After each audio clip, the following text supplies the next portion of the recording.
우리 그리스도인의 그 신앙생활에서 여러분 한번 믿음이라는 걸 한번 생각해 보세요. 믿음이라는 것을 우리가 우리 신앙생활에서 제해버린다면 우리에게 남는 것이 무엇일까 하는 것을 한번 먼저 생각해 보시기 바랍니다. 믿음은 말씀과 성도를 이어주는 다리의 역할을 하는 것이고, 또 신앙생활을 가장 기초가 되는 초석이 되는 그런 중요한 말입니다.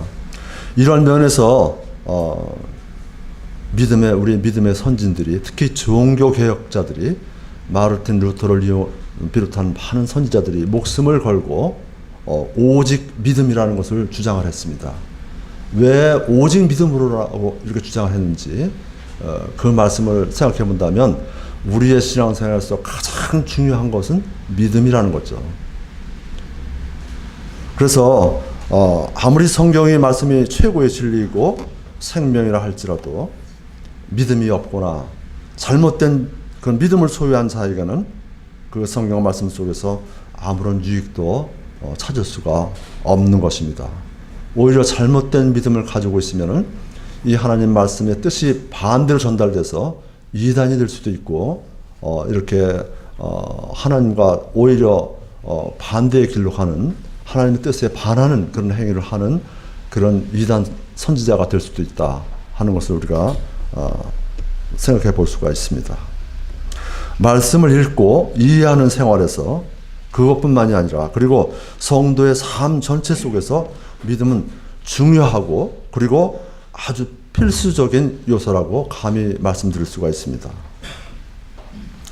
그리스도인이란 예수 그리스도와 그의 큰 구원 사역을 자신의 내면으로 받아들인 사람들을 말합니다. 어떻게 그리스도와 그분이 이뤄놓으신 구원 사역을 받아들입니까? 그리스도를 받아들이는 것은 오직 한 가지, 믿음이라는 영적 기관을 통해서 내 안으로 받아들여서 그분의 모든 것을 나의 것으로 실체화시키는 것입니다. 여러분들은 우리 주위에 많은 사물들이 있습니다. 이 많은 사물들을 여러분들은 무엇을 통해서 여러분 마음속에 실체화시킵니까? 제가 지난번에 믿음에 관해서 얘기할 때 말씀드렸죠? 우리 보통 사람들은 이 많은 세상의 사물들을 내 자기 것으로 받아들이는데, 실체화시키는데 그 역할을 하는 것이 뭐냐면 오감이라고 그랬죠. 오감. 그죠? 눈, 코, 입. 그죠? 눈과 코와 입과, 그 다음에 터치, 맞는 거, 피부를 통해서. 그죠? 후각을 통해서. 이렇게 해서 이 오감을 통해서, 오관을 통해서 세상의 모든 물건을 자기 것으로 받아들입니다. 실체화시킵니다. 믿음도 성경적으로 말하는 믿음이 바로 그거, 실체. 믿음은 바라는 것들의 실체라는 얘기가 바로 그거예요. 그러면 우리가 이 성경에 많은 내용들이 진리가 있습니다. 하나님께서 영이시기 때문에 영적인 것을 성경으로 우리에게 보여주십니다. 말씀을 전해주셨으면 이 말씀을 받아들이는 건 뭐냐? 이건 오관을 가지고 받아들이는 게 아니에요. 그렇죠? 이 말씀이 내 마음속에 와서 내 것으로 만들어지는 것은 뭐냐? 그 영적 기관이 바로 믿음이라는 겁니다. 그만큼 믿음이 중요한 거죠. 그래서 혹시 이제 이 말씀을 잘 처음 듣는 분들은, 잘 이해가 못 하시는 분들은 지난번의 설교 중에 믿음이란 무엇인가라는 걸 가지고 제가 설교한 그 내용이 있습니다. 한번 들어가서 한번 보시면 참고로 도움이 되실 거라고 생각합니다. 그래서 성경은 믿음을 막연한 소망이나 그리고 심리적 경이 아니라 바라는 것들의 실체라고 이렇게 말합니다. 즉 우리가 하나님의 말씀 가운데서 바라는 것, 소망이 있잖아요. 하나님의 말씀이 이렇게 처음부터까지 굉장히 성경 66권에 많이 있잖아요. 여기에서 우리가 바라는 소망이 있을 거예요. 그죠? 천국의 소망이 있을 거예요. 그런 모든 소망들을 우리 마음속으로 받아들여서 그것이 진짜 그런 것이다고 받아들이게 될 수 있는 것은 오직 믿음이다. 그런 얘기입니다. 우리가 하나님의 말씀 가운데서 바라는 것을 바로 우리 안으로 받아들여서 실체화시키는 것입니다. 이만큼 믿음은 우리 신앙생활에서 아주 중요한 기본적인 요소입니다. 왜 오늘 이 말씀을 드리냐 하면 오늘 제목의 설교 제목은 뭐냐면 하나님을 기쁘시게 하는 그리스도인의 삶이라는 제목입니다. 그럼 하나님을 기쁘시게 하기 위해서 그럼 믿음과 무슨 상관이 있느냐? 우리가 하나님께 열심히 기쁘게 생활하면 되는데 어떻게 믿음의 그 얘기를 지금 서두로 꺼냈느냐 그 얘기입니다. 그래서 이거를 들어가기 전에 우리가 하나님을 기쁘시게 하기 위해서는 믿음이 필요하다는 것을 제가 서론으로 말씀을 드립니다. 히브리서 11장 6절에 보면 이런 말씀이 있습니다. 믿음이 없이는 하나님을 기쁘시게 하지 못하나니 그분께 가는 자는 반드시 그분께서 계시는 것과 또 그분께서 부지런히 자신을 찾는 자들에게 보상해 주시는 분이심을 믿어야 하느니라 라고 이렇게 말씀했습니다.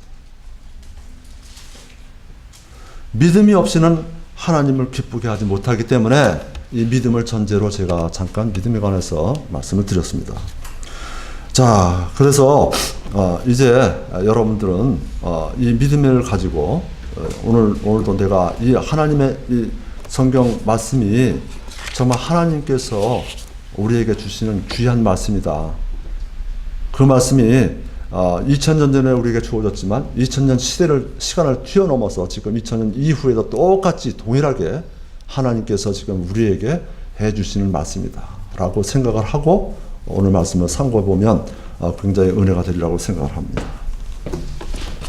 오늘 읽어드린 데살로니가전서 4장 1절을 보겠습니다. 그러므로 형제들아 우리가 주 예수님을 힘입어 너희에게 간청하고 권면하노니 여기서 아주 이 말씀은 사도 바울이 지금 데살로니가 이 교인들에게 간청하고 그 다음에 권면하는 거예요. 간청이라는 건 뭔지 알잖아요. 간절히 청하고 권면한다. 이걸 따르라. 이 말씀을 잘 들어라 하는 거죠. 그래서 너희가 마땅히 어떻게 걸으며 하나님을 기쁘게 할 수 있는지 우리에게서 받았은즉 그대로 더욱더 넘치게 하라 그랬어요. 근데 이 데살로니가 이 본서는 그 전반하고 후반으로 두 군데로 나눌 수가 있어요. 그래서 어떻게 나눌 수 있냐면 전반부 1장에서부터 3장까지를 쭉 읽어보면 과거에 대한 칭찬과 감사로 되어 있습니다. 데살로니가 교인들이 참 이렇게 너희들이 열심히 잘 살아왔고 좋은 일을 많이 했구나 하는 것을 우리에게 이렇게 보여주는 그런 내용들이 1장에서부터 3장까지입니다.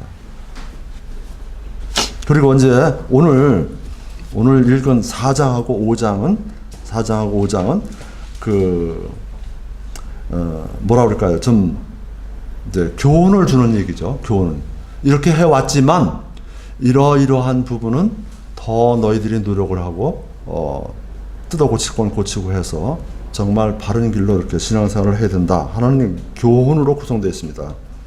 그래서 데살로니가 성도들은 당시에 아주 극심한 환난과 곤궁 그리고 핍박을 잘 견뎌내서 믿음의 견고함을 지켜왔습니다. 그렇지만 그리스도의 재림에 대해서는 바람직한 식견을 지니고 있지 못했어요. 정말 그리스도가 어떻게 재림하실까? 이 땅에 재림하신다는 게 진짜일까? 이런 걸 생각을 많이 이제 지식을 갖지 못하다 보니까 혼란이 있었던 것 같아요. 그래서 좀 생활하는데 생활 태도가 이게 성적으로 좀 문란하기도 하고 아마 그런 것들이 있었던 것 같아요. 그래서 데살로니가 전서 바로 우리가 지금 읽은 이 4장 밑에 보면 그리스도의 재림과 부활의 위로라고 나와서 재림이 어떻게 이루어질 것인가 설명하고 있잖아요. 우리가 휴거에 대해서 그리스도의 재림과 휴거에 대해서 가장 대표적인 성경을 들라고 하면 데살로니가 전서 5장 딱 들잖아요. 그렇죠? 그럼 왜 이런 얘기가 나왔느냐?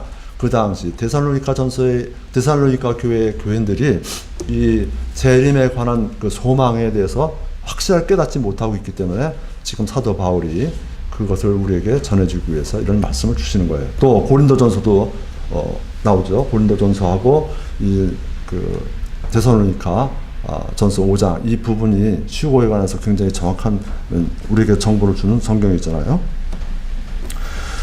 그래서 이 데살로니가 교회 교인들 중에서 많은 사람들이 윤리적으로 부도덕한 생활을 했어요. 그래서 그런 그리스도인의 모범을 보이지 못한 것이 사도 바울에게도 전해진 거죠. 그래서 사도 바울이 이와 같은 데살로니가 전서를 이제 쓰게 된 이유가 되는 것이죠. 그래서 그 당시는 데살로니카에 있는 개종한 이방인들, 데살로니카는 어디에 있냐면은 마케도니아 지방 그쪽에 있어요. 그러니까 그리스 위쪽에 있는 거죠. 이스라엘 쪽에 있는 게 아니라 그리스 그쪽 반도 위에 마케도니아가 있으니까 이 사람들은 옛날서부터 그리스 문명이라든가, 지금 이 당시는 성경에 쓰여질 당시는 로마가 지배하는 세상이기 때문에 로마의 그 문명을 그대로 받은 사람들이에요. 그 문화를 받았기 때문에 굉장히 성적으로 요즘 말하면 너무 개방적이었고, 그 다음에 조금 잘못된 성관을 가지고 있어요. 그 문화가 대부분 보면 어디서부터 전해진 거냐면 바빌론 문화에서부터 전해진 거죠. 그러니까 지금 바빌론 문화가 지금 대표적으로 간 곳이 회교들 그쪽들이 다 그쪽 안에요. 그러니까 그 사람들은 어떤 생각을 하냐면 지금도 일부 다처제를 주장하기도 하고 이게 문란하거든요. 그런 문화가 계속 헬라 문화에도 전해졌고, 그리스 지역에 있던 마게도니아 지역에 있던 교회 복음이 전해진 그 당시에도 그 주위에 많은 사람들이 신전을 지어놓고 그 신전 주변에는 많은 창녀들이 있었다는 거예요. 그런 속에서 생활했기 때문에 이들이 구원을 받고 하나님의 말씀을 받고 거듭난 중에도 불구하고 그런 사람들 가운데서도 이런 일들이 성적으로 문란한 일들이 벌어지고 있었다. 그래서 사도 바울이 이런 얘기를 지금 이제 쓸 수밖에 없었던 거예요. 그래서 사도 바울은 먼저 이러한 문제들을 거론하면서 데살로니가 성도들에게 좀 결단성 있는 행동과 적극적인 실천을 독려하고 있는 그런 부분입니다. 여기에 보면 그런 게 있죠. 하나님을 기쁘게 할 수 있는지 우리에게서 받았은즉 그랬죠. 우리에게서 받았다는 얘기는 뭐냐면 우리에게서 배웠은즉 하고 똑같은 얘기예요. 우리가 너에게 전해줘서 그 데살로니가 사람들에게 사도 바울이 이렇게 전해줬던 것을 지금 상기시키는 거죠. 데살로니가 교인들이 마땅히 행할 바를 바울에게 배웠고, 바울의 가르침대로 일정 정도, 어느 정도는 신앙의 진보를 보이고 있었지만 여기서는 더욱 많이 힘쓸 것을 강조하고 있는 부분입니다. 자, 2절을 보겠습니다. 우리가 주 예수님을 힘입어 너희에게 무슨 명령들을 주었는지 너희가 아느니라. 바울은 데살로니가 교인들의 기억을 되살려서 이 교훈이 자기 스스로가 생각해낸 것이 아니라 예수 그리스도에게서 받은 가르침임을 상기시키고 있는 거예요. 바울이 교회에 명령한 것은 주 예수님께로부터 받은 것이고, 또 주 예수님의 요구로 말미암아 교회에 전해줄 것임을 내가 전하고 있다는 것을 지금 강조하고 있는 것입니다. 고린도전서 11장 23절에 보면 이런 말이 있어요. 내가 너희에게도 전해준 것은 내가 받은 것이니, 이런 말씀이 있습니다. 내가 너희에게 전해준 그런 모든 그런 말씀들은 다 사도 바울이 하나님으로부터 계시로 받았다. 영감으로 계시로 받은 내용들이다. 내 생각을 얘기하는 게 아니다. 그런 얘기입니다. 그래서 이렇게 받은 것임을 강조하는 거예요. 그러니까 내 생각대로 임의대로 하는 것이 아니라 이 말씀 한마디 한마디가 다 하나님께로부터 받아서 계시로 받아서 많은 기도 속에서 이런 내용들이 나온 것이다. 그러니까 그 말씀들을 인간의 말로 받아들이지 말고 하나님이 우리에게 주시는 그 말씀으로 받아들여라. 그런 겁니다. 오늘 우리가 성경을 읽을 때도 그런 자세가 필요한 거예요. 이 말씀이 이게 이 사람이 받아서 쓴 거, 사람이 그냥 단순하게 쓴 것이 아니라 자기 생각을 쓴 것이 아니라 하나님의 계시를 통해서 그 대언자들이 이 말씀을 받아서 그대로 쓴 것이다. 이 말씀 한마디 한마디가 그런 자세로 받아들일 때 이 말씀이 살아있는 말씀이 되는 것이고, 이 말씀이 우리에게 양식이 된다. 그런 말씀입니다. 3절을 보겠습니다. 하나님의 뜻은 이것이니 곧 너희가 거룩히 구별되는 것이라. 하나님의 뜻 하면요, 성경에 굉장히 여러 개가 있어요. 제가 찾아봤어요. 몇 군데가 있을까? 그러니까 여러 군데가 있더라고요. 신약 성경에만 8군데가 있어요. 그래서 하나님의 뜻 가운데서 지금 여기 첫 번째가 뭐냐면 지금 우리가 말하는 것은 거룩히 구별되는 것이다. 하나님의 성품 가운데 제1성품이 뭐예요? 거룩이잖아요. 거룩. 그죠? 이 거룩함 그 가운데는 제가 생각할 땐 제 생각은 그래요. 거룩함이라는 말 가운데는 모든 것이 포함되는 거예요. 사랑도 포함되고, 그죠? 인내도 포함되고, 그 성령의 9가지 열매가 다 거기다 포함되는 거예요. 여러분, 거룩한 사람이 이 가난한 사람을 보고 불쌍한 마음이 없을까요? 거룩한 사람은 그런 사람을 보고 불쌍한 마음을 가지고 사랑하는 마음이 나올 거예요. 이 거룩에 모든 것이 다 포함된 것인데 그것을 제일 첫 번째로 지금 우리에게 이야기하고 있습니다. 거룩히 구별되라.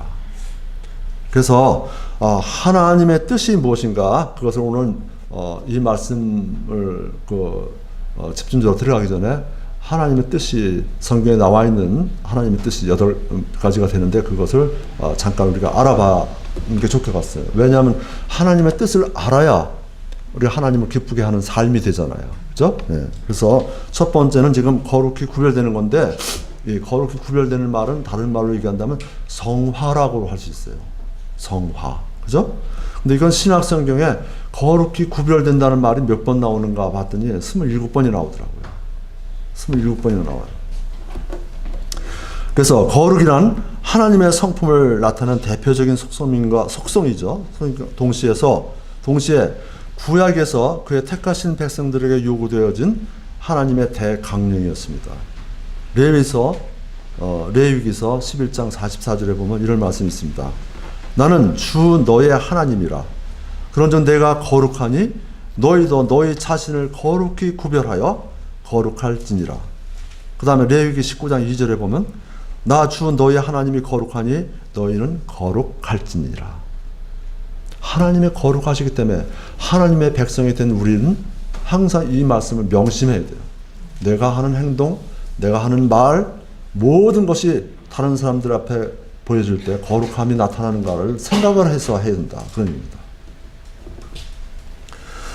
이 낱말은 신약에서 주로 사도 바울에 의해서 그의 서신에 종종 사용되었습니다. 그래서 지금 여기 데살로니가전서 4장 3절에도 나오고요. 그다음 4절에, 그다음에 7절에, 그다음에 데살로니가 후서 2장 13절에도 이 거룩이라는 말이 계속해서 나옵니다. 그의 주된 그 포기는 이 거룩이라는 말은 어디에 사용됐느냐 그 용례를 보면은요 본절과 마찬가지로 성도의 성결한 생활을 강조하는 데 있었습니다. 즉 거룩함이란 하나님께 자신을 바친 성도들이 반드시 걸어가야 할 과정이며 계속 완성시켜 나가야 될 것으로 이를 신학적으로는 성화라고 제가 아까 말씀드렸죠.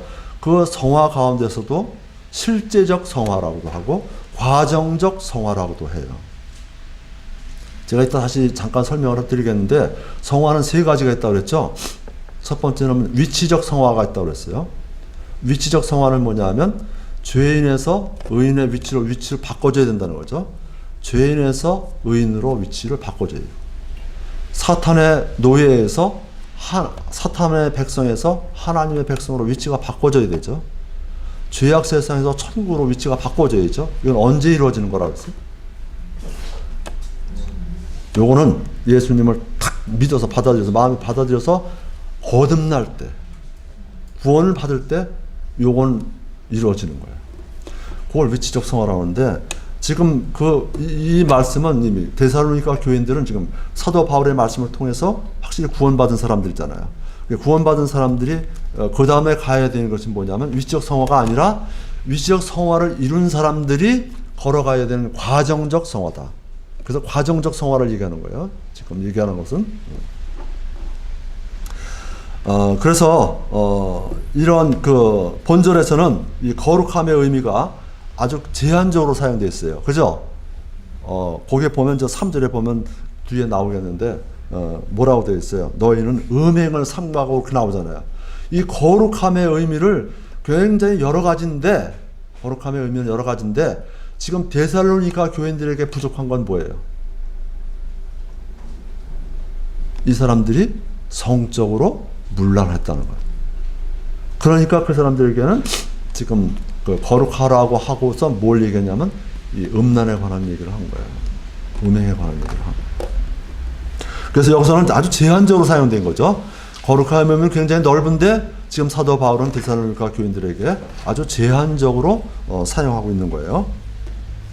그래서 성도들의 도덕적이고 성적인 순결을 나타내고 있는데 이는 앞에서도 말씀드렸듯이 그 이방인 지역의 교회들 중에서 그 일부가 그 주위에 있는 주위에 범람하고 있던 이교도적인 그 성적 불안함에 지금 빠져 있기 때문에 그대로 인정하고 그걸 받아들이고 있었기 때문에 이런 말씀을 지금 전하고 있는 것이다 라는 것입니다. 자, 그래서 첫 번째는 이제 그 하나님의 뜻이 뭐라고요? 첫 번째는 거룩하게 되는 것, 그죠?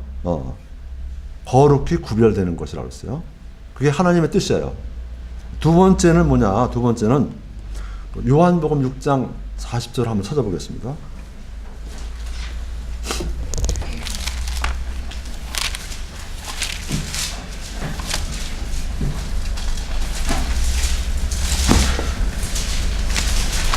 요한복음 6장 40절 다 찾으셨으면 같이 한번 읽어보도록 하겠습니다.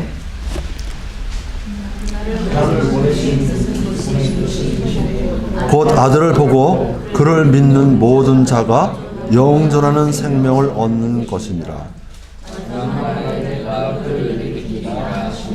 네, 이 요한복음 이 말씀은 누가 하시는 겁니까? 아니 이 나를 보내신 분의 뜻은 이것이니 곧 아들을 보고 그를 믿는 모든 자가 영존한 생명을 얻는 것이니라 라고 말씀하시는 분은 누구냐고요? 예수님이잖아요. 그럼 나를 보내신 분은 누굽니까? 하나님 아버지잖아요. 그러나 아버지 하나님의 뜻이 뭐냐? 아버지 하나님의 뜻이 뭐냐? 아들을 보고 믿는 모든 자가 영존하는 생명을 얻는 것입니다. 이게 아버지의 뜻이에요. 그러니까 우리가 복음을 전해야 되는 거예요.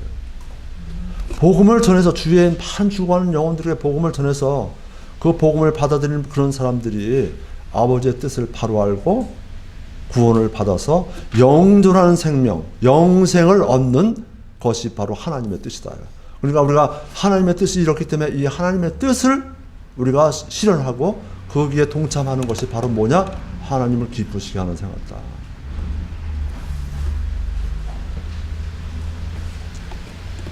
자, 그래서 저 사도행전 1장 8절에도 보면 예수님이 부활하셨다가 이제 그 많은 성도들에게 자기를 나타내셨잖아요. 그죠?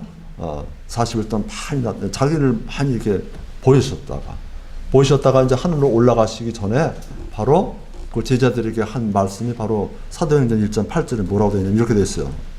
너희가 권능을 받고 예루살렘과 온 유대와 사마리아에서 땅의 맨 끝 지역까지 이르러 그래서 내 증인이 되리라. 그런 말씀 있잖아요. 그죠? 그러니까 예수님이 돌아가시고 승천하시면서까지 제자들에게 최후적으로 주신 그 명령이 뭐냐면 증인이 되라는 거예요. 증인이 되라는 겁니다. 무슨 증인이 되는 겁니까? 예수 그리스도의 증인이 되라는 거죠.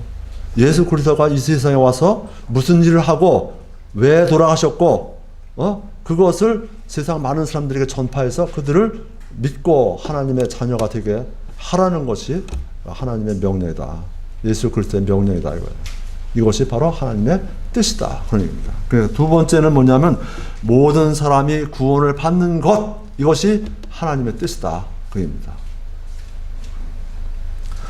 그 다음에 로마서 12장 찾아보겠습니다. 로마서 12장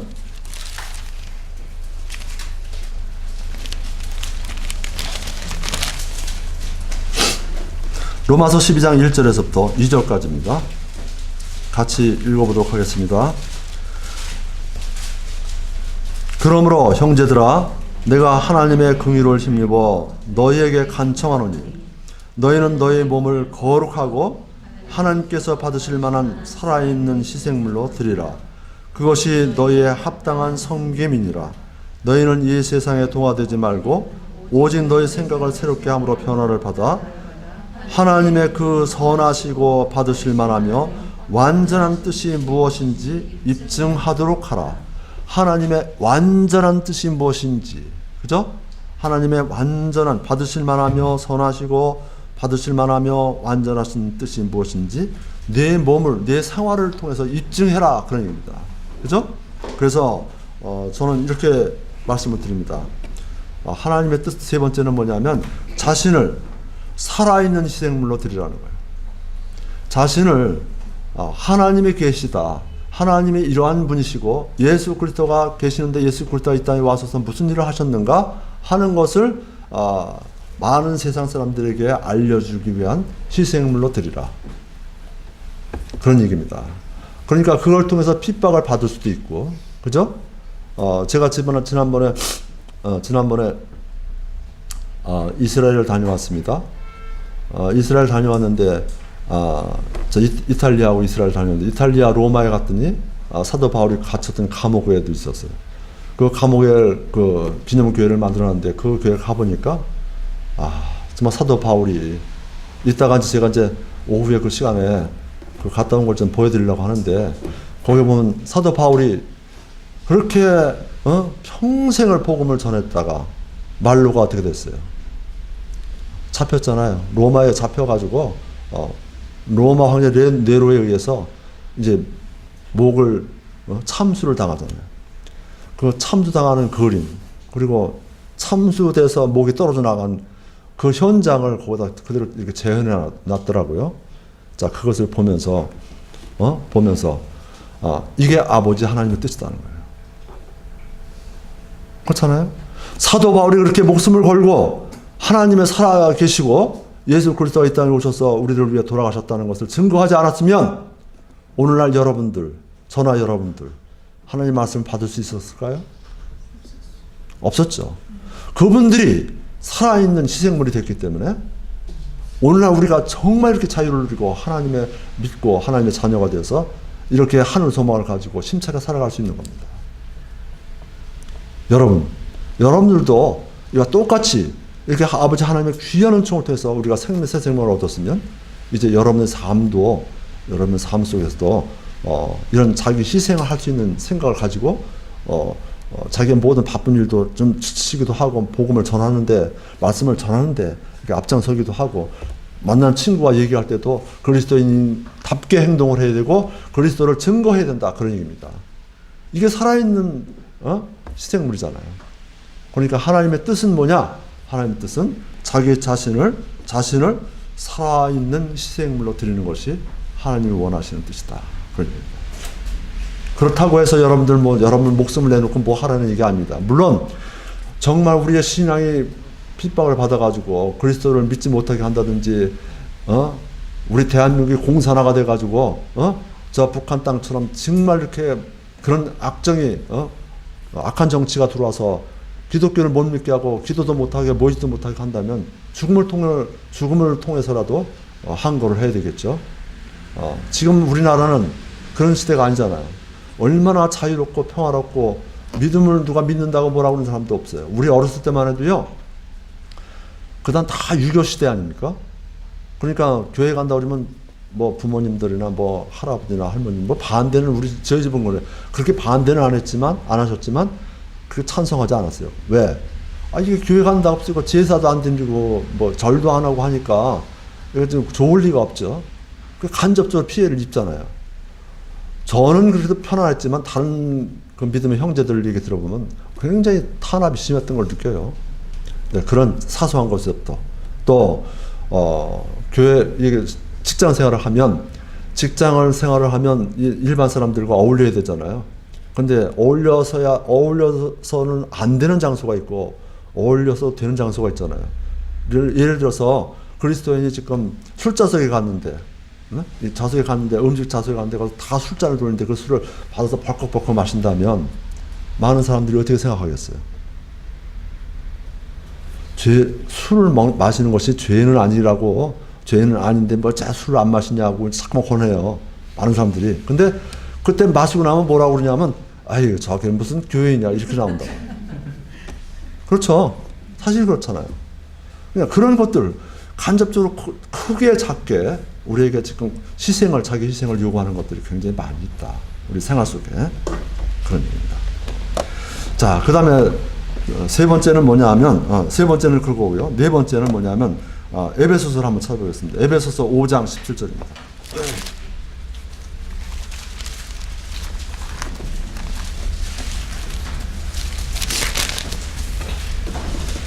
에베소서 5장 17절에서 18절까지입니다. 다 찾은 줄 알고 읽겠습니다. 그러므로 너희는 지혜 없는 자가 되지 말고 오직 주의 뜻이 무엇인지 이해하라. 술 취하지 말라. 거기에는 과도함이 있나니 오직 성령으로 충만하라. 자, 그럼 주의 뜻이 뭘까요? 성령으로 충만하라고 했잖아요. 그렇죠? 네. 그래서 네 번째는 뭐냐면 성령으로 충만해지는 것이 중요한 뜻이에요. 여러분, 우리가 세상에 나가서 세상 사람들과 행진할 때 죄를 짓지 않는 가장 좋은 방법이 뭘까요? 성령으로 충만하는 거예요. 성령으로 충만하면 이 마음속에 성령이 살아있고 이 마음속에 하나님을 향하는 불타는 마음이 있으면 죄를 지을 수가 없잖아요. 근데 성경을 멀리하고 기도 생활도 멀리하고 그죠? 하나님 말씀 듣는 것도 설교 말씀 듣는 것도 멀리하고 교회 한 달쯤 안 나오고 세상 사람들과 어울려 보세요. 이건 성령이 충만해질 수가 없어요. 예. 성령 침례는 일생을 동안 몇 번 해야 된다고 했어요? 딱 한 번이에요. 성령 침례는 구원받는 거는 일생을 통해서 한 번이에요. 그렇죠? 성령 충만은 평생 해야 되는 거예요. 평생 해야 되는 거예요. 그러니까 내 생각이 세상을 향해서 옛사람을 향해서 세상을 향해서 행진을 하면 성령은 내 마음에서 멀어지는 거죠. 점점 멀어져요. 우리가 확실하게 구원받을 때 성령님께서 우리 안에 내주하시잖아요. 내주하시긴 하는데 우리가 그 내주하시는 성령님에 매달려서 그 성령님을 간구하고 이 말씀을 통해서 계속 성경을 읽고 기도할 때는 그 내주하시는 성령님이 충만해져가지고 우리 활동을 제어하고 통제해서 죄 짓는 일을 못하게 하지만 그런 활동을 게을리하고 성경을 멀리하면 우리의 삶은 점점 성령과 멀어지는 거예요. 그래서 성령을 충만하게 하는 것이 하나님의 뜻입니다. 하나님 그래서 성령이 충만하라고 하시는 거예요. 하나님의 백성이 첫 번째와 마찬가지로 거룩해지려면 성령이 충만해져야 되는 거예요. 자, 그 다음에 이것은 말이죠. 하나님의 뜻이기도 하지만 우리에게도 우리 구원받은 이 성도들에게도 굉장히 유익하고 그죠? 유익하고 그 다음에 영광스러운 일이죠. 왜 그러느냐? 우리가 죽거나 또는 죽기 전에 우리가 휴거가 될 수도 있잖아요. 만약에 휴거가 되면 그리스도의 심판대 앞에 서게 되잖아요. 그리스도의 심판대 앞에 섰을 때 우리에게 받을 보상이 있는데 그 보상이 바로 어떤 보상일까요? 무엇을 한 보상일까요? 네. 개인이 신앙생활을 한 건데 그 개인이 신앙생활을 하는 것이 뭐냐면 성령이 충만하게 채워져서 그 성령의 움직임에 따라서 신앙생활을 한 것, 그것이 바로 그리스도의 심판대 앞에서 받아야 될 보상입니다.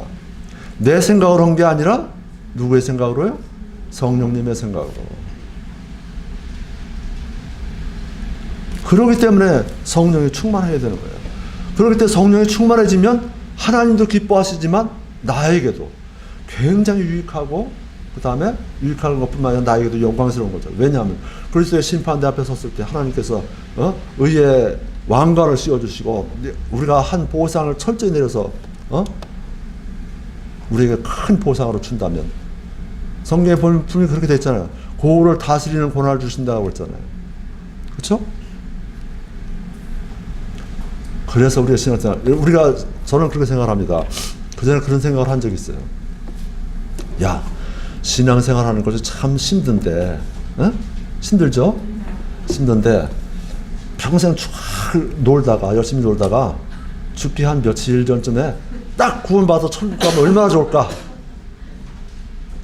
그런 생각을 한 적이 있어요. 그 전에. 그런데 그거 타고 내가 어려서 구원받아서 평생을 주님을 위해서 헌신하고 교회를 위해서 봉사하고, 그죠? 많은 사람들에게 주님의 뜻을 전하기 위해서 말씀도 전하고 이렇게 해서 죽은 사람하고 그리스도의 심판대에 섰을 때 그 보상이 똑같아요? 그 보상이 똑같다고 한다면 저는 하나님 안 믿어요. 공의로우신 하나님이 아니에요. 그렇기 때문에 여러분 빨리 젊어서 구원받아요. 빨리 구원받아서 시간이 없어요. 빨리 구원받고 구원받은 뒤에 이 신앙생활을 성령 충만한 신앙생활을 해야 된다. 그런 얘기입니다. 또 그것뿐만이 아니라 악을 저지르는 사람도 마찬가지예요. 악을 저지르는 사람은 어디로 가겠어요? 지옥에 가죠. 근데 그 지옥불이 똑같냐고요? 똑같다고 생각하세요? 절대 다릅니다. 지옥의 고통이 차등이 있을 거예요.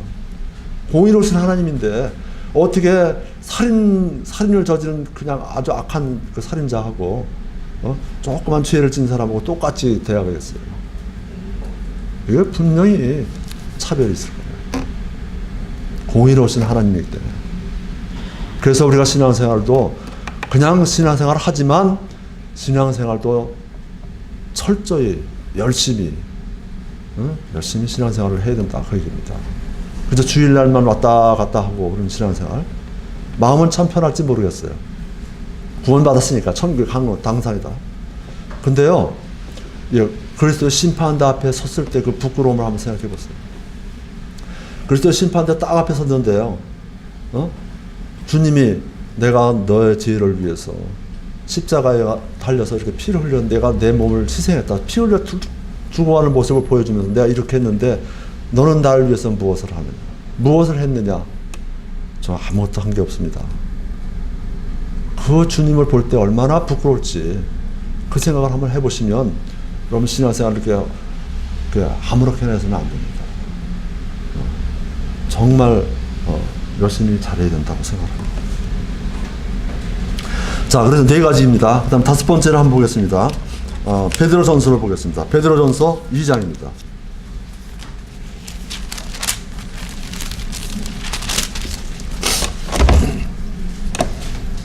베드로전서 2장 13절, 14절, 15절 3절을 읽어보겠습니다.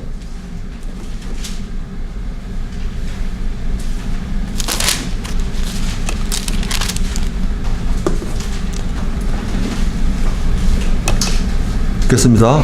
주를 위해 사람의 모든 규례에 복종하되 왕에게는 최고 권위자하듯 하고 총독들에게는 악을 행하는 자를 징벌하고 잘 행하는 자를 칭찬하기 위해 그가 보낸 자들에게 하듯 하라. 그리함이 하나님의 뜻이니 이것은 너희가 잘 행함으로 어리석은 자들의 무식한 말을 잠잠하게 하려 함이라. 자, 여기 하나님의 뜻이 있는데요, 그렇게 하는 것이 하나님의 뜻인데 그 하나님의 뜻이 뭐냐? 세상의 모든 규례에 복종하라는 거예요. 자, 세상의 모든 규례. 세상을 우리가 살아가다 보면 굉장히 법이 많잖아요. 이 법들을 잘 지켜야 돼요? 안 지켜야 돼요? 이 잘 지키는 것이 하나님의 뜻이라는 거예요. 우리가 법을 잘 지키면 우리가 편해지는 거예요. 그죠? 우리가 법을 안 지키면 어떻게 돼요? 불편하죠? 제가 좀 창피한 얘기를 하겠습니다. 제가요, 이번에 이탈리아를 가가지고 여행하는 중에 소매치기를 당했어요. 소매치기를 당했어요. 이 뒤에다 가방을 맸는데 사진 찍고 이렇게 다니는 사이에 이걸 다 열어가지고 지갑을 가져가서 홀랑 가져가서 돈을 다 잃어버렸어요. 이런 사람이 한둘이 아니에요. 떼를 지어 다니는 거야. 그런 도둑놈들이 떼를 지어 다니는 거예요. 자, 이런 걸 보고서, 야, 이태리라는 나라가 어떤 나라입니까? 보통 선진국이라고 하잖아요. 선진국이고, 거긴 카톨릭의 총본산이 있잖아요. 카톨릭 교회의 총본산이 있는 그런 나라. 사제들이 판을 치는 나라. 믿는 사람들이 넘치는 나라. 근데 왜 그렇게 도둑놈이 많고 왜 그렇게 쓰레기꾼들이 많은지요. 치안이 뭐 말도 아니야. 대한민국이요. 정말 세상에서 살기 좋은 나라 중 첫 번째 아니면 두 번째 거예요. 치안이 이렇게 돼 있는 나라가 없어요. 근데 그렇게 예수를 믿는 사람이 많고 카톨릭 교회 다니는 사람이 많은데 왜 그 나라는 그렇게 이렇게 세상의 규례에 복종하지 않고 이렇게 날치기 하고 쓰리하고 이렇게 해서 먹고 사는 사람이 많을까요? 뭔가 잘못됐죠. 저는 분명히 그건 뭔가 잘못된 것이다. 분명히 그들이 하나님을 제대로 믿지 않거나 그 말씀을 선포하는 그 사람들이 그들을 제대로 교육을 못 시켰기 때문이죠. 그래서 세상의 모든 규례에 복종하는 것, 이것이 굉장히 중요한 것이다. 그래서 우리는 법을 잘 지켜야 돼요. 그리고 요즘들은 뭐 유튜브 방송을 보니까 이게 좀 이렇게 말을 좀 어떻게 할까요? 말을 좀 이렇게 순화했으면 좋겠다는 생각이 많이 들어요. 뭐 정권을 잡은 자 대통령으로부터 시작해서 뭐 전직 대통령들을 비롯해서 이걸 얘기할 때 보면 뭐 육두문자가 그냥 뭐 팔을 칩니다. 누가 다 대통령은 누가 다 우리 국민이 뽑았지만 성경을 보면 그 권한은 누가 주신 거라고 그랬어요? 하나님께서 주신 거예요. 그럼 지금 현직 대통령이 잘못했다. 잘못하는 건 지적하는 건 좋은데 그 지적하는 것도 예의를 갖춰서 좀 순화를 해서 이렇게 지적하는 것이 좋겠다.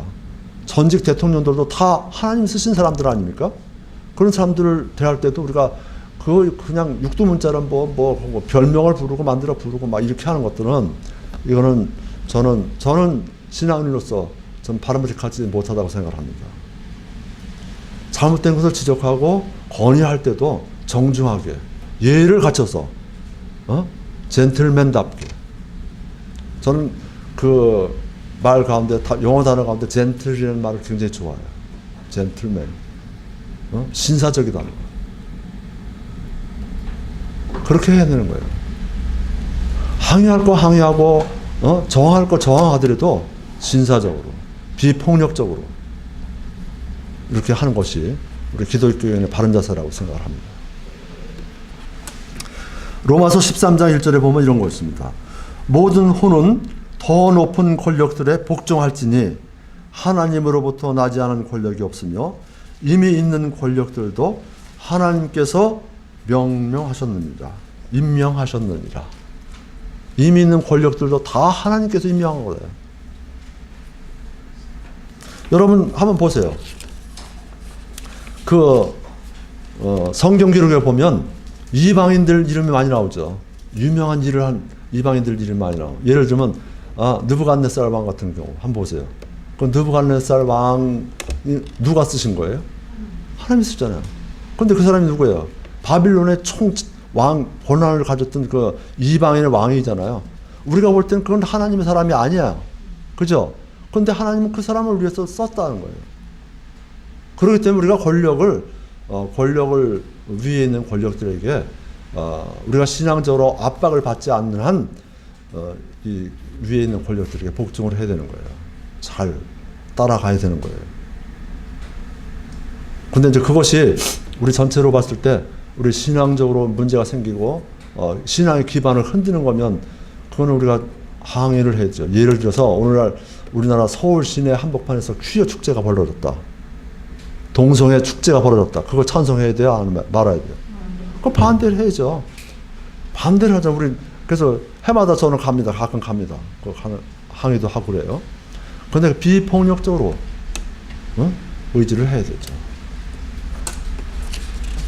네, 그런 것을 우리가 이제 볼 수가 있습니다. 그 다음에 이제 5가지를 했는데요. 여섯 번째 한번 보겠습니다. 베드로전서 3장을 보겠습니다. 지금 읽은 그 다음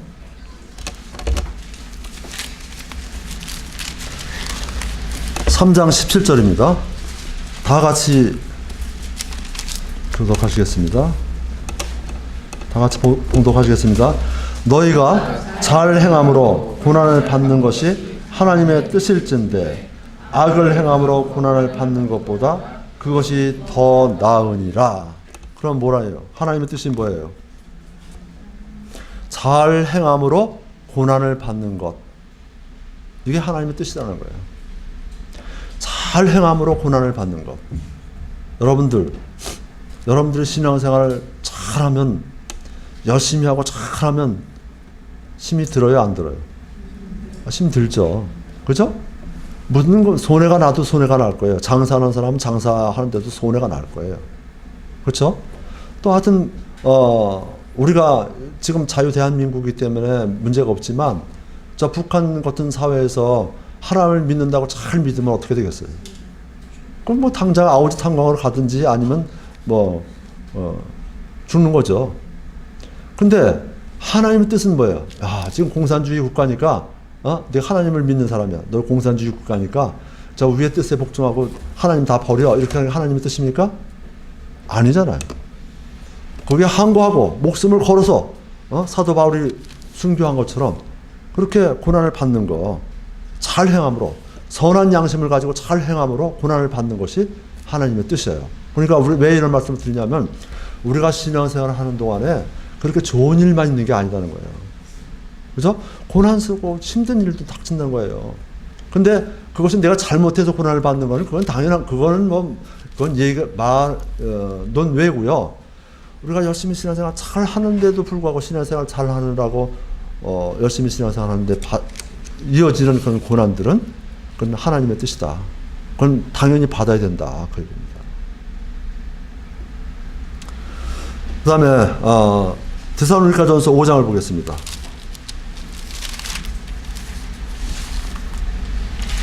오늘 이건 본문 다음 데살로니가전서 5장 18절입니다. 데살로니가전서 5장 18절 16, 17, 18 다 같이 한번 해보겠습니다. 항상 기뻐하라. 쉬지 말고 기도하라. 모든 일에서 감사하라. 이것이 그리스도 예수님 안에서 너희에 대한 하나님의 뜻이니라. 그렇죠? 그러니까 하나님의 뜻은 뭐냐 하면 모든 일에서 감사하는 거예요.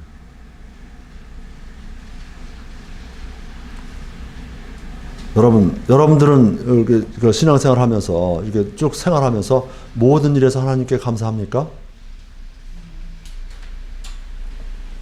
여러분이 저는 며칠 전에 감기가 들어가지고 아직까지도 낫지는 않았는데 고생을 많이 했습니다.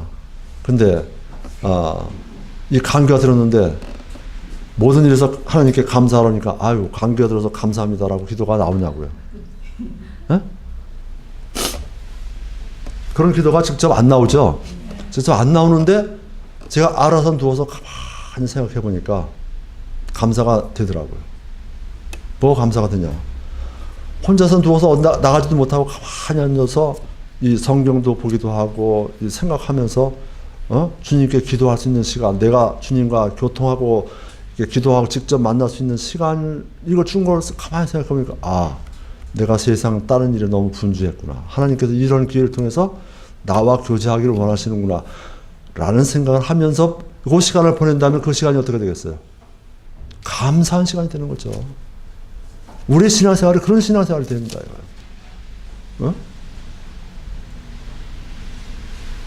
저는 매번 그렇게 못하지만 그렇게 하려고 마음먹으면, 그렇게 생각을 하면 정말 그냥 금방 순식간에 바뀌더라고요. 여러분, 믿음과 불신은 종이 한 장 차이예요. 그렇잖아요? 어떻게 생각하느냐에 따라서 조금 전에 잘못 생각했던 것이 벼랑 안에 확 이게 그게 아니구나라고 탁 바뀌어질 수가 있어요. 그래서 항상 그런 생각을 가지고 하시고, 오늘 이 말씀에도 그 모든 일에 감사하는 거. 모든 일에 감사하니까 좋은 일은 다 감사해요, 누구나. 그죠? 좋은 일에 감사하는데 좋지 않은 일이 발생했을 때도 왜 좋지 않은 일이 나에게 발생됐을까? 그걸 생각하면, 그 배경을 생각해 본다면 감사가 나올 수밖에 없다. 그런 신앙생활을 하는 여러분 되시기 바랍니다. 그 다음에 마지막으로 한번 보겠습니다. 히브리서 10장을 보겠습니다.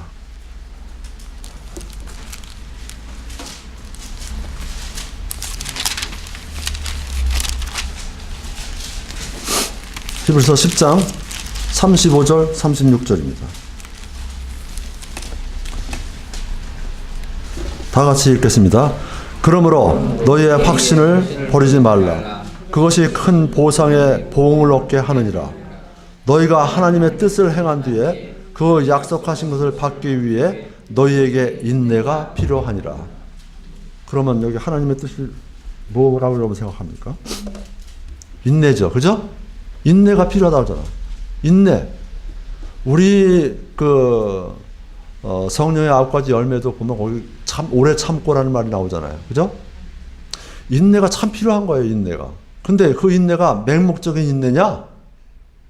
맹목적인 인내가 아니라 뭐야? 확신을 가진 인내라 해야 되는 거예요. 확실하게 믿으면서 참아야 된다, 그 얘기예요. 그래서 저는 그것을 확신을 갖고 인내하는 것이라고 이렇게 표현했습니다. 확신을 갖고 인내하는 것. 거기 나와 있잖아요. 그러므로 너희의 확신을 버리지 말라. 그죠? 이 확실한 믿음이 있으면, 확신이 있으면 인내가 나오죠. 확실한 믿음을 가지고 인내를 하라. 이것이 하나님의 뜻이다는 거예요. 그래서 제가 아까 잠깐 말씀드렸는데 이렇게 이제 8가지가 우리 신약 성경에 나와 있는 하나님의 뜻, 하나님을 기쁘시게 하는 것, 이것이 이제 그 하나님의 뜻이 8가지가 이렇게 나와 있는 걸 살펴봤습니다. 그런데 아까 제가 잠깐 말씀드렸는데 성화는 3가지가 있다고 그랬죠? 뭐예요? 위치적 성화. 그죠? 죄인의 위치에서 의인의 위치로 바뀌는 위치적 성화가 있어요. 이미 구원을 확신한 여러분들은 다 그건 넘어선 거죠. 두 번째는 뭐라고 그랬어요? 과정적 성화 또는 실제적 성화라고 그래요. 이건 구원받은 뒤에 죄의 영향력으로부터 구원받는 거예요. 이걸 2번째 성화라고 하고요. 3번째는 뭐냐면 완전한 성화예요. 완전한 성화. 이 완전한 성화는 아주 죄의 존재로부터의 구원이에요. 우리가 완전한 성화를 우리는 힘으로 이룰 수 없어요. 완전한 성화는 누가 해주시는 거예요? 하나님께서 휴고되면서 완전한 성화를 해주시잖아요.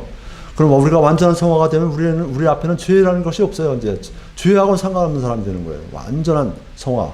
그거는 하나님께서 해주는 거예요. 그러니까 첫 번째하고 2번째는 뭐예요? 누가 해주시는 거예요? 첫 번째하고 2번째는, 3번째는 누가 해주시는 거예요? 하나님께서 해주신 거예요. 그죠?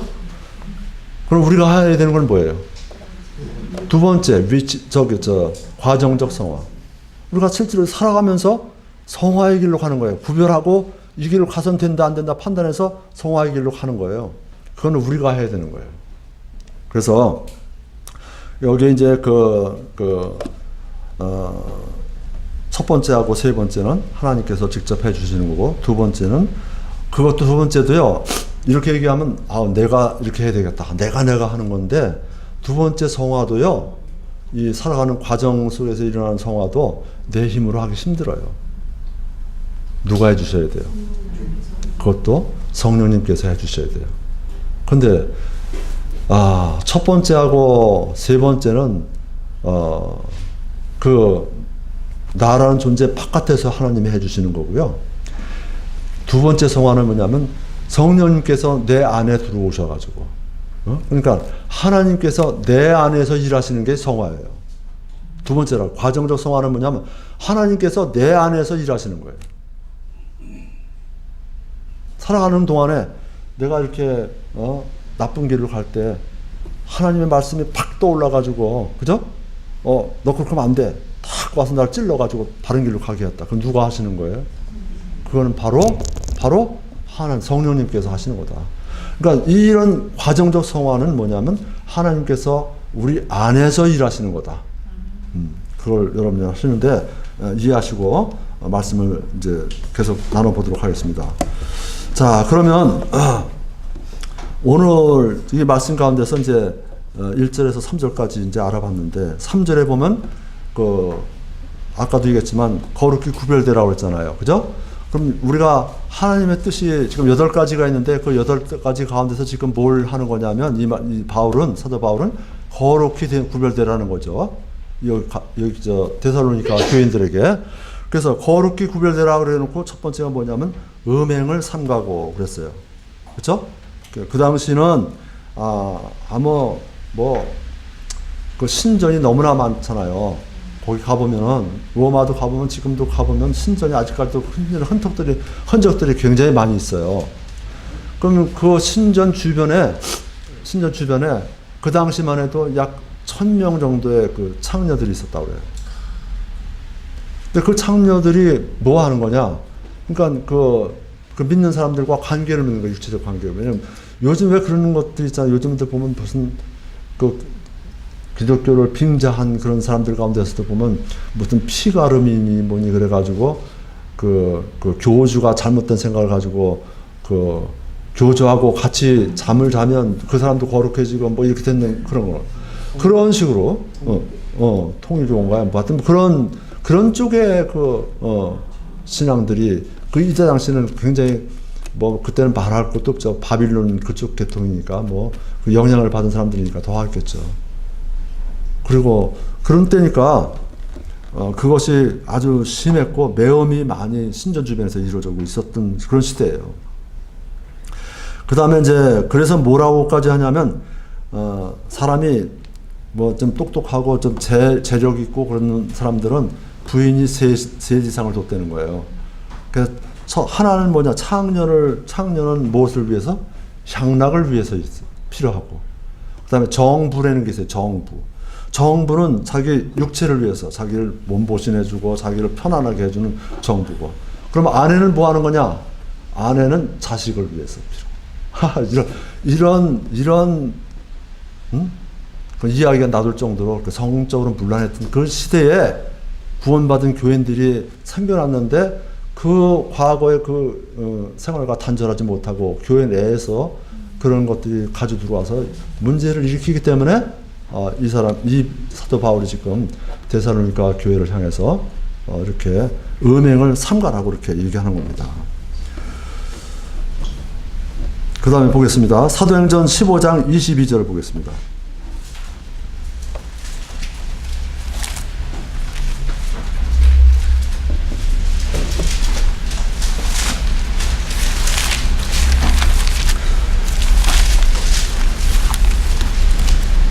자, 사도행전 15장 22절 보면, 22절에 보면, 이렇게 되어 있습니다. 곧 우상들에게 바친 음식과 피와 목매어 죽인 것과 음행을 너희가 멀리 할지니라. 너희가 이것들을 스스로 삼가면 잘 하리로다. 평안할지어다 하였더라. 이런 말씀이 있어요. 이게, 그러니까 그 당시에도 보면, 이 사도행전이 쓰여질 그 당시 시대 상황에도 보면 이 음행을 하는 사람들이 많이 있었던 거죠. 그리고 사도행전에도 보면은 이방인에게 이제 복음이 많이 전파되는 그런 시기 아닙니까? 그런 시기에 이방에서 구원받은 사람들이 나타나서 교회를 많이 이렇게 형성하고 있는데, 그때 이방인의 그 나쁜 풍습들을 그대로 가지고 들어와서 교회에서 그것이 이제 문제를 일으키게 됐는데, 그 중에 대표적인 게 뭐냐면, 데살로니가 교회의 대표적인 게 뭐냐면 음행이라는 거예요. 그래서 그때 그 대표적인 사도들이 예루살렘에 모여가지고, 우리가 율법의 굴레를 이방인 교회에게 그리스도인들에게 씌우면 안 된다. 그러나 요 세 가지는 지켜야 된다 하고 한 것이 있는데, 그게 뭐예요? 첫 번째가 우상들에게 바친 음식과, 그 다음에 두 번째 목매어 죽인 것과, 그 다음에 세 번째는 음행. 요 세 가지는 멀리해라. 이건 안 해야 된다라고 이렇게 아주 정한 거예요, 회의에서. 그래서 그걸 각지에 있는 교회들에게 알렸어요. 그러니까 그렇게 한 이유가 바로 이런 데살로니가 같은 이런 이방인들이 구원받고, 그 다음에 이방신들에게 했던 그런 잘못된 생각들을 가지고 들어왔기 때문에 이런 일이 이제 사도들이 이렇게 조치를 취했다 하는 겁니다. 그 다음에 다시 넘어가서요. 본문으로 넘어가서 4절 보겠습니다. 4절. 너희 각 사람이 거룩히 구별함과 존귀함으로 자기 그릇을 소유할 줄 알되. 너희 각 사람이 거룩히 구별함과 존귀함으로 자기 그릇을 소유할 줄 알되. 여기서 자기 그릇이 뭘 상징하는 걸까요? 자기 그릇을 소유할 줄 알되. 그랬을 때 이 자기 그릇이 뭘 나타내는 거냐고요. 제가 성경 구절을 소개하겠습니다. 고린도후서 4장 7절에 보면 이런 말씀이 있습니다. 그러나 우리가 이 보배를 질그릇 안에 가지고 있나니 이것은 뛰어난 권능이 하나님에게서 나며 우리에게서 나지 아니하려 함이라. 뭐라고 되어 있어요? 이 보배를 질그릇 안에 가지고 있다. 그러면 그릇은 뭘 가리키는 거예요? 네? 어? 이 보배를 질그릇 안에 가지고 있다. 그렇죠. 자기 몸이잖아요. 내 몸, 그릇을 몸에다 비유한 거죠, 지금. 보배는 뭐예요? 여기서 말하는 보배를 읽어보면 복음이에요, 복음.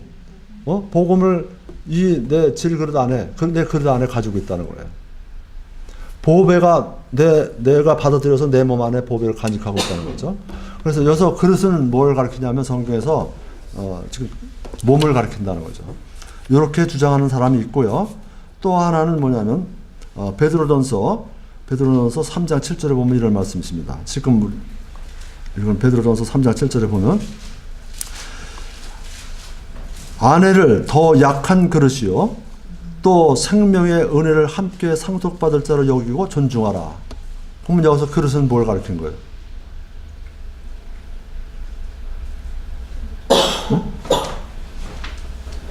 아내를 더 약한 그릇이요 또 생명의 은혜를 함께 받을 상속자로 여기고 존중하라. 그랬으면 여기서 그릇은 뭐예요? 아내죠, 아내. 자기 아내를 또 그릇에 비유했단 말이에요. 그죠? 그런데 여기 그렇게 해석해서 자기 아내를, 그러니까 이 구절을 해석할 때 뭐라고 해석하냐면 너희 각 사람이 거룩히 구별함과 존귀함으로 자기 아내를 소유하라는 거예요.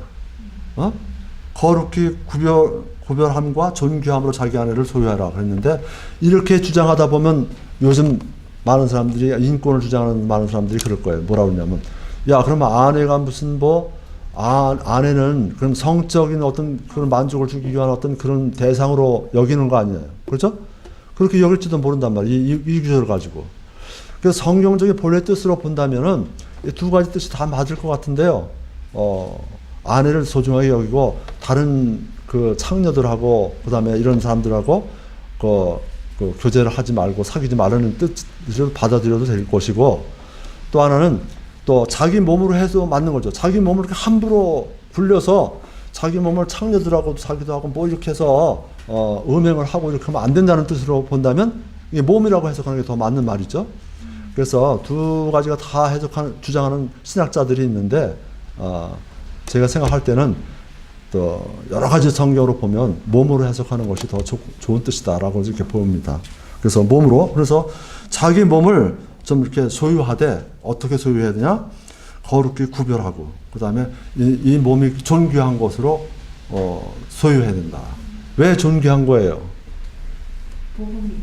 그렇죠. 자기 속에 누가 있어요? 우리 속에. 성령님이 존재하시잖아요. 그 성령님이 내 안에 들어있는 이 몸을 이걸 함부로 이렇게 굴리고 함부로 이렇게 더럽게 취급하면 안 되지 않냐. 그렇게 해석하는 것이 훨씬 더 성경적이고 맞는 것이다라고 이렇게 볼 수 있습니다. 자, 그래서요.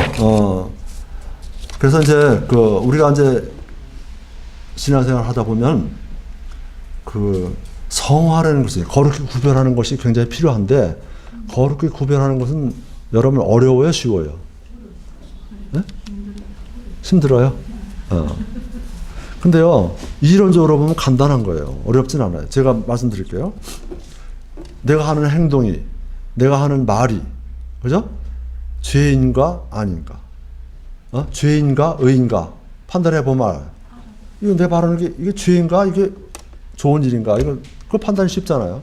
또 두 번째, 행위의 대상이 자기의 의를 구하는가? 하나님의 의를 구하는가? 내가 형제하고 자매하고 싸우고 있어. 지금 말다툼을 막 싸워. 어디가 부딪혀가지고. 그런데 자기의 의를 구하는 것이냐? 하나님의 의를 구하기 위해 싸우는 것이냐를 판단해 보면 되는 거예요. 그죠? 자기의 의를 구하고 자기의 체면만을 생각하고 교회가 어떻게 되든지 말든지 내 주장만 주장하고 떠든다고 한다면 그것은 바로 하나님의 의를 저버리는 거죠. 거룩하지 못한 거잖아요. 그죠? 성화, 거룩 구별되는 게 아니다. 그런 얘기예요. 그 다음에 아주 이거 쉬운 건데 이게 내가 하는 행동이 사탄의 일인가? 하나님의 일인가? 이거 판단해 보면 되죠. 또 하나는 행위의 주체가 옛사람인가? 아니면 새사람인가? 옛사람은 누구예요?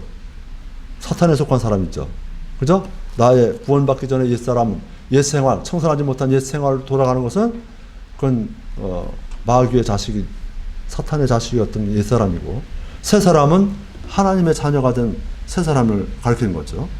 그 다음에 또 한 가지는 성경적으로 보니까 어둠의 일인가 빛의 일인가를 판단하라고 되어 있어요. 내가 하는 일이 어둠의 일인가 빛의 일인가. 이건 아주 간단해요. 뭐냐면 내가 하는 행동, 내가 하는 말 이것이 누가 들어봐도 아, 저 말이 참 옳고 저 바른 소리를 하고 있어 라고 판단하면 이건 밝은 빛의 말이죠. 근데 내가 지금 둘이 싸우고 있는데 이건 누가 들으면 어때요? 아, 이거 창피한 내가 망신스러운 일이다. 그러면 그건 어둠의 일이죠. 그런 말은 하지 말아야 되는 거죠. 그런 행동을 하지 말아야 된다. 이렇게 생각해요. 그래서 지금 우리가 거룩히 구별하는 방법을 제가 말씀드렸어요. 죄인과 의인가. 그 다음에 행위의 대상이 자기의 유익을 구하는가, 하나님의 의를 구하는가. 그걸 판단해 보시면 되고요. 그 다음에 이게 사탄의 일인가, 하나님의 일인가. 행위의 주체가 옛사람인가, 새사람인가. 아니면 마지막으로 어둠의 일인가, 빛의 일인가. 이걸 생각해 보면 돼요. 그렇게 해서 행동을 하면 우리가 성화 길을 가는데 굉장히 어렵지 않고 쉽게 갈 수 있지 않나. 저는 그렇게 생각을 해보았습니다. 그래서 이제 끝부분으로 한번 가보겠습니다. 9절 보겠습니다. 9절. 데살로니가전서 4장 9절 10절 보겠습니다. 그러나 형제의 사랑에 관하여는 내가 너희에게 쓸 필요가 없나니 서로 사랑할 것을 너희 자신이 하나님에게서 가르침을 받았느니라. 여기는 무엇에 대한 얘기입니까? 그 이야기가 형제 사랑에 대한 얘기잖아요. 그죠? 그래서 지금 사도 바울은 지금 이 데살로니가 교회 교인들에게 말씀을 전하면서 첫 번째는 뭐냐 하면 거룩하라는 거예요. 음행을 멀리 하라는 것이고 두 번째는 뭐냐? 형제를 사랑하라는 거예요. 형제를 사랑하는데 여기 칭찬이 있어요. 칭찬이. 뭐라고 칭찬했어요? 참으로 너희가 온 마케도니아에 있는 모든 형제들을 향해 그 일을 행하는도다. 그 일을 뭐예요? 형제 사랑을 행하는 거예요.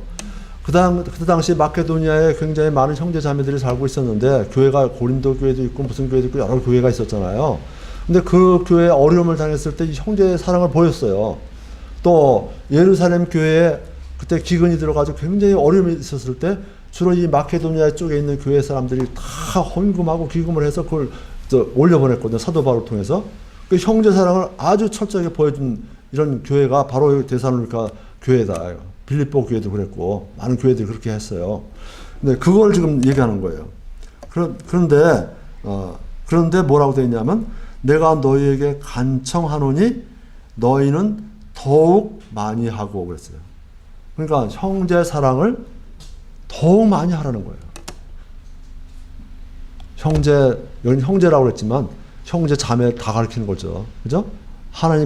하나님께로 거듭난 사람은 하나님의 아들이지 하나님의 딸은 없어요. 다 아들인 것처럼 형제를 얘기하는데 형제는 형제 자매를 다 통틀어서 얘기하는 겁니다. 여러분들도 마찬가지입니다. 우리 사랑 침례 여기 지금 스테반 침례교회가 이제 새로 생겨서 많은 인원이 없지만 이 교회가 정말 탄탄하게 잘 자라나가지고 이 주위에 있는 많은 사람들에게 복음을 전해서 아버지 하나님의 귀한 은총을 이렇게 많은 사람들에게 보여주려면 가장 중요한 게 뭐냐면 형제 사랑이에요. 형제 자매들 간에 정말 사랑입니다. 첫 번째도 그렇고 두 번째도 그렇고 세 번째도 그렇고 제가 몇 번씩이나 강조하잖아요. 이게 안 되면 이 교회는 성장할 수가 없어요. 형제 사랑 잘 생각해 주시고 이 형제 사랑 실천해 주시기 바랍니다. 말로만 하고 하는 것이 아니라 정말 가난한 형제, 힘든 형제, 어려운 형제, 자매들이 있으면 그분들을 위해서 내 몸같이 생각을 하고 기도해 주고 돕고 하는 일들을 우리가 정말 실천을 해야 된다. 그런 얘기입니다. 우리 사랑 침례교회에서 굉장히 많은 일들을 하고 있어요. 하고 있는데 우리 교회 자체에서도 돕기도 하지만 또 외부 사람들을 위해서 돕기도 해요. 또 저같이 이렇게 말씀 전하는 걸 파송해서 여기 교회를 돕는 것도 사실 형제 사랑이잖아요. 이게 다 사랑이에요. 그렇기 때문에 우리 교회 교회가 사랑 침례교회가 지금 현재 진주 교회도 돕고 있고 여기도 돕고 있고 그런데 이 교회가 빨리 좀 이렇게 제자를 궤도를 타고 여기 형제 자매님들이 정말 열심히 해서 바른 신약교회가 바로 섰으면 하는 것이 참 바람입니다. 제가 온 지 1년이 됐습니다. 1년이 됐는데 그래서 제가 얼마나 더 올지는 모르겠지만 하여튼 빨리 제 궤도에 서서 정상적으로 여기 사역자도 좀 모시고 그렇게 해서 이 교회가 번듯하게 서기를 참 기대를 해봅니다. 자, 그래서 성도는 하나님을 사랑하는 자임과 동시에 형제 자매를 사랑하는 자라고 할 수 있습니다. 형제 사랑은 하나님의 명령이므로 형제를 사랑하지 않는 사람은 성도라고 그렇게 말할 수가 없는 거죠, 사실은. 또 예수님께서도 내가 새 명령을 너희에게 주느니 너희가 서로 사랑하라고 그렇게 되어 있잖아요. 이건 명령이에요, 이건. 권고가 아니에요. 지금 사도 바울은 간청한다는데 간청이 아니라 이건 명령입니다. 사랑하라는 거. 그래서 혹시 신앙생활을 같이 하다가 이렇게 부딪히는 문제가 기분 나쁜 문제가 탁 나올 수가 있어요. 사람이 이게 말 때문에 그렇잖아요. 말을 이렇게 하다 보면 정말 기분 나빠서 속에서 부글부글 끓는 경우도 있잖아요. 그럴 때도 예수님께서 나에게 지금 형제를 사랑하라고 명령하고 있으니까 나는 십자가에 지금 죽는구나 라고 하고 자기를 내려놓는 그런 일이 있다면 그런 것도 잘 슬기롭게 넘길 수가 있다고 생각을 합니다.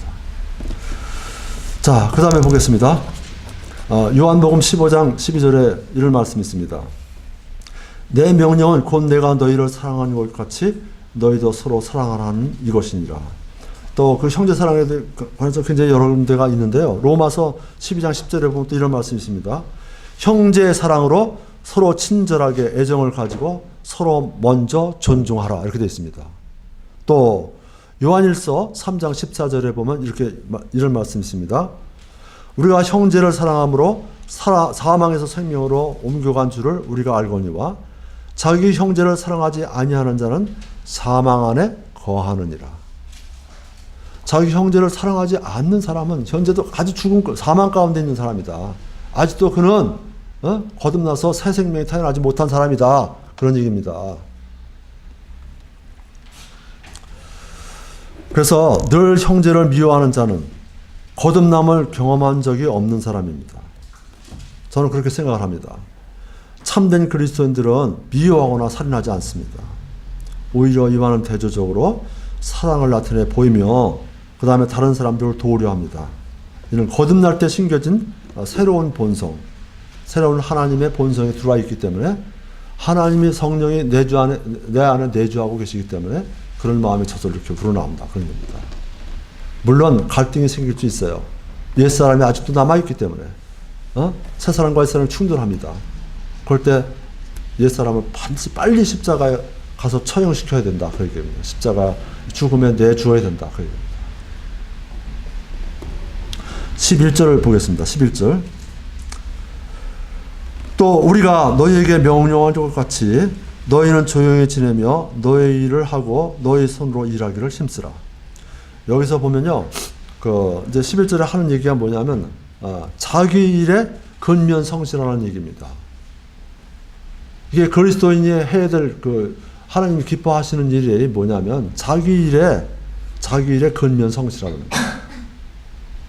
그러니까 내가 그리스도인인데 내가 학교 다니는 학생이면 어떻게 해야 돼요? 공부에 정말 열심히 해야 돼요. 최선을 다해서. 그 목적이 뭐예요? 내가 하나님의 영광을 위해서 이걸 써야 되겠다. 어? 내가 출세하고 내가 잘되고 높은 자리에 위치해 앉는 것도 하나님의 영광을 나타내기 위해서 한다면 그게 가능한 거죠. 그렇게 하는 마음에서 열심히 해야 되는 거죠. 내가 직장 생활을 한다. 근데 직장 생활은 난 월급만 타면 그만이지 하고 직장 생활을 하면 안 되는 거예요. 정말 최선을 다해서 열심히 그 직장이 번성하도록 해야 돼요. 왜? 그랬을 때 그 직장 생활을 상사가 봤을 때 또 주위의 사람이 봤을 때 저는 하나님을 믿는 사람 다르구나. 뭔가 다르구나. 하나님의 영광을 나타낼 수가 있잖아요. 이래서 열심히 해야 되는 거예요. 자기 일을 정말 최선을 다해서 열심히 일해야 되는 거예요. 또 가정에서 내가 주부라고 한다면 가정 생활을 또 열심히 해야 되는 거예요. 정리정돈도 청소도 음식도 그리고 자기 부모님을 모시는 일도 이렇게 열심히 잘해줘야 되는 거예요. 그런데 이때 당시에 데살로니가 교인들 가운데서 아마 그런 사람이 많았던 것 같아요. 이제 구원을 받았으니까 천국에 가는 건 따놓은 당상이고 그냥 오늘도 즐겁게 내일도 즐겁게 그렇게 노는 사람도 있었던 거죠. 그 말썽을 부리고 자꾸만 그런 사람일수록 또 말이 많아요. 교회에 와서 말이 많아. 이래서 문제가 생기기 때문에 이런 말씀을 통해서 자기 일에 근면 성실하라 하는 그 말씀을 우리가 주고 있습니다. 노동은 하나님의 명령이에요. 그죠? 노동은 하나님의 명령이잖아요. 왜 이런 명령을 하나님이 주셨어요? 우리가 에덴 동산에 있을 때 아담이 죄를 짓지 않았으면 우리는 일 안 해도 살아요. 그죠? 근데 아담이 그 범죄한 이후로 하나님께서 너희는 땀을 흘려야 된다고 했잖아요. 일한 대가를 얻기 위해서 먹을 것을 얻기 위해 땀을 흘려야 된다고 했으니까 땀을 흘려서 열심히 일하는 거예요. 이게 신성한 거예요. 지금 하나님의 명령이기 때문에. 그래서 우리가 열심히 그 일을 해야 된다. 그런 얘기입니다. 그 다음에 시편 128편 2절에 보면 이런 말씀이 있습니다. 내 손이 수고한 것을 네가 먹으리라. 네가 행복하고 잘 되리라. 우리가 열심히 일해야 잘 되는 거잖아요. 그죠? 공산주의 사회는 어떤 사회가 돼요? 열심히 일한다고 혼자 잘 살 수 있어요? 열심히 일하는 사람이건 농땡이 부리는 사람은 공산주의 사람 배급 사회면 어떻게 돼요? 다 똑같은 거예요. 똑같아요. 그러니까 열심히 일 안 하는 거예요. 그럼 공산주의가 망할 수밖에 없는 거예요. 그 전에 그런 얘기를 들었어요. 제가 북한에서 탈북한 사람인데 북한에서 어떤 홍수가 났는데 밤에 말이에요. 홍수가 났는데 벼 벤 거 있잖아요. 벼 벤 것이 노래 이렇게 쌓여 있는데 홍수가 나면 어떻게 돼요? 그거 다 떠내려가잖아요. 근데 밤에 비가 옥수가 쏟아 홍수가 났는데 떠내려가는데 한 사람 나와서 그걸 줍는 사람이 없더라는 거예요. 왜 그랬을까요? 그거 묻고 끌어놔도 내 것이 아니니까. 그렇죠? 근데 우리는 그런 생각을 하지 말아야겠죠. 지금 우리는 자유민주주의에 살고 있잖아요. 그래서 우리가 걱정하는 것은 이 대한민국이 자유민주주의의 길을 가야 되느냐 아니면 저기 베네수엘라나 무슨 그런 나라처럼 사회주의 체제로 갈까 걱정하는 거잖아요. 지금 그래서 여기 있는 것처럼 내 손이 수고한 것을 네가 먹으리라. 그러니까 내가 수고한 것만큼 대가를 받는 그런 사회 자유민주주의를 우리가 신봉을 해야 되고 그걸 지켜나가야 된다. 그런 것을 제가 말씀을 드립니다. 로마서 12장 11절에 보면 이런 말씀이 있습니다. 일을 게을리하지 말고 영이 뜨거운 가운데 주를 섬기라고 그랬어요. 일을 게을리하면 안 되는 거예요. 절대로 게을리하면 안 되는 거예요. 내가 그리스도인인데 내가 그리스도인 되기 전에 게을렀던 사람도 그리스도인이 되면 어떻게 해야 돼요? 근면 성실해야 되는 거예요. 그런 삶으로 바뀌어야 된다. 그런 얘기입니다. 자, 그 다음 보겠습니다. 데살로니가 후서, 지금 우리가 전서잖아요. 후서 3절을 보겠습니다. 3장을 보겠습니다.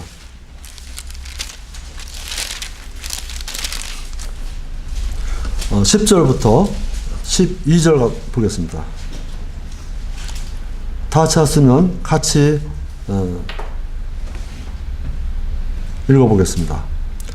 우리가 너희와 함께 있을 때에도 너희에게 이같이 명령하여 누구든지 일하려 하지 아니하거든 먹지도 말라 하였노라. 우리가 들으니 너희 가운데 질서 없이 걸으며 전혀 일하지 아니하고 참견하기만 좋아하는 자들이 더러 있다 한도다. 이제 그러한 자들에게 우리 주 예수 그리스도를 힘입어 우리가 명령하며 권면하노니 그들은 조용히 일하고 자기 빵을 먹을지니라. 왜 이런 말씀을 사도 바울이 데살로니가 교인들에게 했을까요? 그때 당시에 그런 사람들이 있었기 때문에 그런 거예요. 지금도 우리 사회에도 이런 사람들이 있잖아요. 그죠? 그러니까 이 성경 말씀 하나님의 뜻은 자기 일에 근면 성실하는 겁니다. 자, 그래서 오늘은 이 하나님을 기쁘시게 하는 그리스도의 삶이라는 제목으로 말씀을 상고해봤습니다. 근데 하나님을 기쁘시게 하기 위해서는 제가 전제 조건이 뭐라고 그랬어요? 전제 조건. 하나님을 뭐가 없이는 하나님을, 그렇죠. 전제 조건은 믿음이라고 그랬어요. 믿음이 전제 조건이다. 하나님을 기쁘시게 하기 위해서는 믿음이 필수적인 조건으로 전제되어야 한다는 것과 성도들을 향한 하나님의 뜻이 아까 8가지가 있었다고 그랬죠? 그 8가지. 그것을 지금 살펴봤습니다. 사도 바울은 오늘 살펴본 그 말씀에서 하나님을 기쁘시게 하는 이 일을 3가지로 우리에게 지금 요약을 해줬습니다. 물론 하나님의 뜻은 8가지지만 그 가운데서 거룩하게 되는 거 하나를 택해가지고 음행을 멀리하라고 되어 있잖아요. 그거 하고 그다음 2번째는 뭐냐? 우리가 아까 읽은 말씀대로 뭐라고 했죠? 형제를 사랑하는 것이고 그 다음에 지금 바로 말씀드리는 것처럼 자기 일에 근면 성실하는 것이었습니다. 아무쪼록 오늘 살펴본 이 말씀들을 명심해서 여러분들은 정직하게 걷고 그리고 이 지역에 믿지 않는 사람들에게 그리스도의 증인으로서의 역할을 잘 감당할 뿐만 아니라 그 다음에 이 다음에 주님으로부터 주님의 그리스도의 심판대 앞에 섰을 때 주님으로부터 많은 보상으로 칭찬을 받는 여러분들의 신앙생활이 되시기를 주님의 이름으로 축원합니다. 다 같이 기도하시겠습니다.